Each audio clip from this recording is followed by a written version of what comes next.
বন্ধু বান্ধব কাছের মা বাবা মা থাকে, যখন তোমার কাছে টাকা পয়সা থাকে না, তোমার আত্মীয় স্বজন কোনো বন্ধু বান্ধব তোমার কাছে থাকে না। কথাটা ঠিক না বে? ঠিক ঠিক রাগ করলা? না না এই কথাগুলো আগে পিছে কোনদিনে বলছিলা? না তুমি মানুষের পিছনে যায় হাজার হাজার টাকা পয়সা নষ্ট করো, তোমার পিছনে এসে কেউ 10টা টাকা ক্ষতি করে না। কথাটা ঠিক না বে? ঠিক। ঠিক ঠিক আরেকবার কও বিসমিল্লাহ, বিসমিল্লাহ আরেকবার কও সুবহানাল্লাহ। সুবহানাল্লাহ বিশ্বাসে বস্তু মিলে তর্কে বহুদূর। আমার ওস্তাদে বলছে, এই পাগলা, তোর মুখের কথা যদি কেউ বিশ্বাস না করে তার সাথে তুই কথা বলবি না। তাই আমি আমার ওস্তাদের কথা মান্য করে এই তাবিজ গাছ গাছরা দিয়া কারো কাছে টাকা পয়সা নিয়ে খাই না। তোর কাছ থেকে সামান্য কিছু টাকা নিয়ে আমি একসঙ্গে হোটেলে খামু। দিতে পারবি? পারবো পারবি? পারবো হাইট লাগবো না, তোর মনটা খুবই বড়। কেউ 50 টাকা চাইলে তার 5,000 টাকা দিয়ে দেস। কথাটা কি করছি বুঝতে পারছ?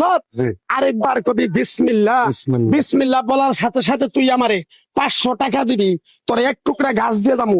এই গাছটা তুই নিয়ম কারণ মাইনা ব্যবহার করবি, আল্লাহ তোরে মুক্তি করবো। কথাটা কি বেশি বুঝতে পারছ? জি আরেকবার বিসমিল্লাহ। বিসমিল্লাহ